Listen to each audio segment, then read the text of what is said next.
बोलता नहीं है, बुद्धि कम है, सामर्थ्य नहीं है, तो यहाँ दर्शन करवाથી દાદાના ને ગોળ ખવડાવવાથી એનાથી બોલવાનું ચાલુ થઈ જાય. હા, એક મારો છોકરો મોટો છે, એ બોબડું બોલે છે. આ છોકરાનું ઓપરેશન થયું છે, પછી અત્યારે થોડું બોલતો થયો છે. એટલે આવ્યા અને સુરત આવ્યા અમે ભરૂચથી, અને પછી દાદાનો આશીર્વાદ લીધો, દાદાનો ગોળ ખાધો. પછી 6-8 મહિના પછી અમને જે ફેર જોવા મળ્યો છે તે એકદમ અદ્ભુત છે. તો મિત્રો, ફરી વખત મારા એક નવા વ્લોગમાં તમારા બધાનું દિલથી સ્વાગત છે. મિત્રો, આજે અમે જવાના છીએ હનુમાનજીના મંદિરે, કે જે સુરતમાં ભીમપોર ગામમાં આવેલું છે.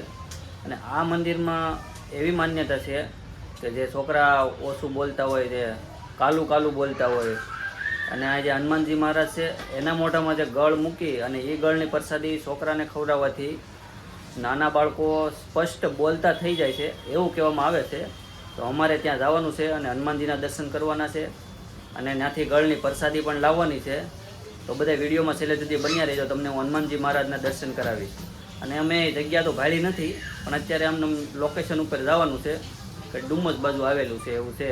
હવે એ કઈ બાજુ આવ્યું છે એ ખબર નથી, તો વિડીયોમાં બન્યા રહેજો. અને અમારે આ બેન માટે જવાનું છે. આ બેન જે કાલું કાલું બોલે છે થોડુંક, એટલે હરખું બોલતા થઈ છે, અને આ બેનને ગળનો પ્રસાદ ખવડાવવાનો છે.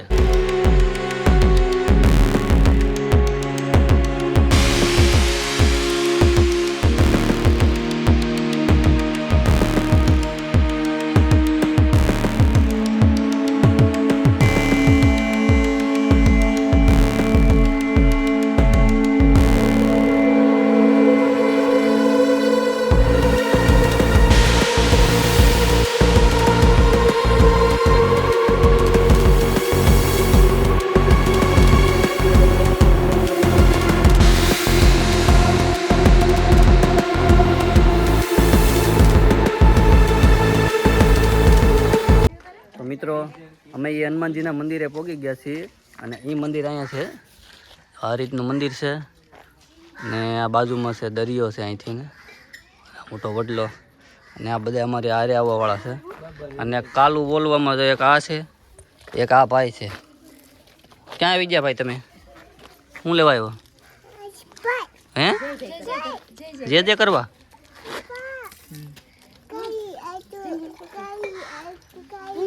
જો આ રીતના બોલે છે ને, એટલે એને ગળની પ્રસાદી ખવડાવવાની છે. અહીંથી જવાનું છે અંદર. ને આ હનુમાનજી મહારાજને દરિયા કિનારાવાળા હનુમાનજીનું મંદિર કહેવાય છે. ચાલો જઈએ અંદર તો હવે. અને મિત્રો, આ રીતનું મંદિર છે, ને અહીંયા છે હનુમાનજી મહારાજ, એને પણ દર્શન કરાવવું. અને આ છે શ્રીરામ, એના દર્શન કરી લો. શ્રી હનુમાનજી મહારાજને પણ દર્શન કરી લો.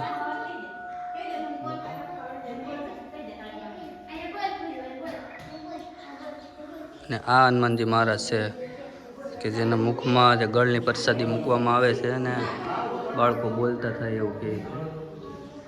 મિત્રો, આ રીતના આપણે હનુમાનજી મહારાજની પ્રસાદી ધરી અને પછી આપણે નાના બાળકોને ખવડાવવામાં આવે છે, અને જે બાળકો બોલતા થઈ એવું કરવામાં આવે છે. એવું છે ને બાળકો? આ હનુમાન દાદાનું ભીમપોર ગામમાં દરિયા કિનારાવાળું મંદિર છે. જે છોકરા બોલતા નહીં હોય, બુદ્ધિ કમ હોય, સામર્થ્ય નહીં હોય, તો અહીંયા દર્શન કરવાથી દાદાના ને ગોળ ખવડાવવાથી એનાથી બોલવાનું ચાલુ થઈ જાય. તો મિત્રો, આપણે જે આ ભાઈ છે, આ મંદિરનું નામ સાંભળી અને આ રીતે અહીંયા આવ્યા છે દાદાના દર્શન કરવા માટે. આપણે ભાઈને પૂછશું, તમે ક્યાંથી આવ્યા છો? અમે ઉધનાથી. ઉધનાથી અહીંયા આવેલા છે, અને શા માટે બાળકને બોલતું નથી? હા, એક મારો છોકરો મોટો છે, એ બોબડું બોલે છે. આ છોકરાનું ઓપરેશન થયું છે, પછી અત્યારે થોડું બોલતો થયો છે, એટલે ક્લિયર નથી બોલતા. તો મિત્રો, આ રીતનું છે. તો આપણે દાદાના દર્શન કરીને છોકરું બોલતું થઈ જાય, આપણે દાદાને પ્રાર્થના કરીશું.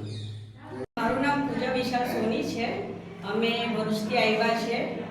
અમે હનુમાન દાદાની રીલ જોઈ હતી ઇન્સ્ટાગ્રામ પર. એકચ્યુઅલી મારી બેને જ મોકલી હતી, પણ ઘણા ટાઈમ પછી હું પાછું એકવાર મારો છોકરો બોલતો હતો, બધા કહેતા હતા બોલતો નથી, બોલતો, મને ટેન્શન આવી ગયું. તો પછી મેં વિચાર કર્યો કે લાવો ને હું એકવાર આ રીલ જોઉં, અને એકવાર આપણે આટલી બધી માન્યતા છે તો એકવાર આપણે બી ત્યાં જઈ જોઈએ, અને દાદાને એકવાર આપણે એમનો છોકરાને બતાવતા આવીએ. તો અમે હવે આવ્યા અને સુરત આવ્યા અમે ભરૂચથી, અને પછી દાદાનો આશીર્વાદ લીધો, દાદાનો ગોળ ખાધો. પછી 6-8 મહિના પછી અમને જે ફેર જોવા મળ્યો છે તે એકદમ અદ્ભુત છે. અમને દાદાનો અનુભવ બહુ જ એટલે અમને પડ્યો છે, અને હનુમાન દાદાજી અમને બહુ પડ્યા છે. તેનાથી મારો છોકરો બોલતો થયો છે. પહેલાં એ બોલતો નહોતો તો મને બહુ ટેન્શન હતું કે બોલતો નથી, અને એવું બધા મને બહુ ટોકતા હતા. તો પછી અમે જ્યારથી આ ભગવાન દાદા હનુમાન દાદાના મંદિરે આવ્યા છે, તો ગોળ ખાધો છે અહીંનો મારા છોકરાએ, ત્યારથી મારો છોકરો બોલતો થઈ ગયો છે. અને ખૂબ ખૂબ સારા આશીર્વાદ છે ભગવાનના, અને આ મંદિરનું ખૂબ ખૂબ સારું સત્વ છે. હું 5 મહિના પહેલા અહીંયા બાધા લઈને આવ્યો હતો, અને મારો છોકરો આજે બોલતો થઈ ગયો છે, એટલે હું એની બાધા પૂર્ણ કરવા માટે હું અહીંયા આવ્યો છું.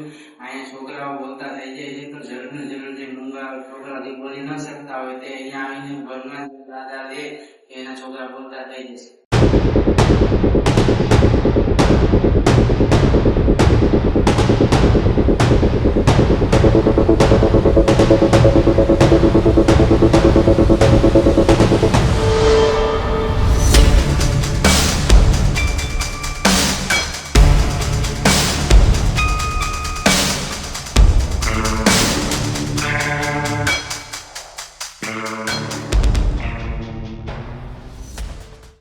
અને મિત્રો તમે પીપળા તો ઘણા જોયા છે, પણ અહીંયા એક જૂનામાં જૂનો પીપળો છે, અને એ કઈ રીતે છે જોવો તમે. અને પાંદડા જો એકદમ આપણે સાદર ઓઢાડેલી હોય ને એ રીતના પાંદડા છે એના, ને બહુ જૂનો પીપળો છે જો. અને એનું થળિયું છે ને અહીંથી માંડીને અવડું થળિયું છે મિત્રો. અને આ મંદિર છે, અને આ બધા જ અમારે યારે આવવાવાળા છે. તો આ છે મારો નાનો ભાઈ છે, પછી અમારા હાળા છે, અમારા હાટુભાઈ છે, અમારા પટલાવ છે, અમારા બેન છે, અને આ અમારા હાટુભાઈ છે. અને આ નાના નાના બાળકો છે, એની માટે આવ્યા હતા. તો મિત્રો આપણે જે પહેલાં મંદિરે ગયા હતા એ અત્યારે નવું મંદિર કહેવાય છે, દરિયાકાંઠાવાળા હનુમાનજી. અને અહીંયા છે જે મંદિર છે ને એ જૂનું છે, પહેલાંનું જૂનવાણી. અહીંયા ગળ ખવડાવતા ને પણ ન્યાય ગળ ખવડાવે છે, ને અહીંયા પણ ગળ ખવડાવવાથી બાળકો બોલતા થઈ એવું કહે છે. તો ચાલો આ મંદિરે પણ તમને હનુમાનજીના દર્શન કરાવું. અને અહીંથી મંદિર કંઈક આવું છે તો બહારથી છે, અને અહીંયા ભક્તોની ભીડ બહુ વધારે છે. ચાલો આપણે જવાનું છે અંદર હવે, અહીંથી જઈ. અને જો આ રીતનું મંદિર છે મિત્રો,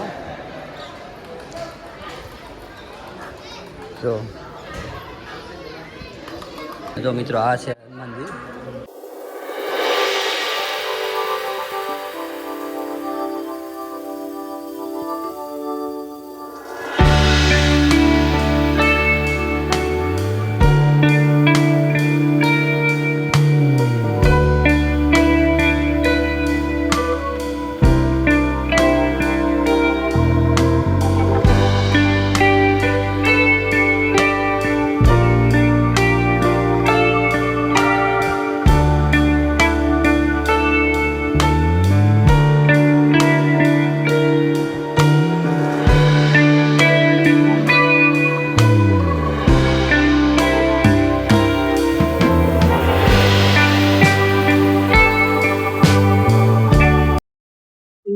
તો મિત્રો આપણે સાંઈ બાબાના દર્શન કરવા ગયા હતા, પણ ત્યાં કઈ કેમેરાનો અલાઉડ નતું, એટલે આપણે કઈ વિડીયો ઉતાર્યો નથી. અને હનુમાનજી મહારાજ નો તમને સાંભળીને કેવું લાગ્યું છે, જ્યાં ગળની વાત છે એ બધી.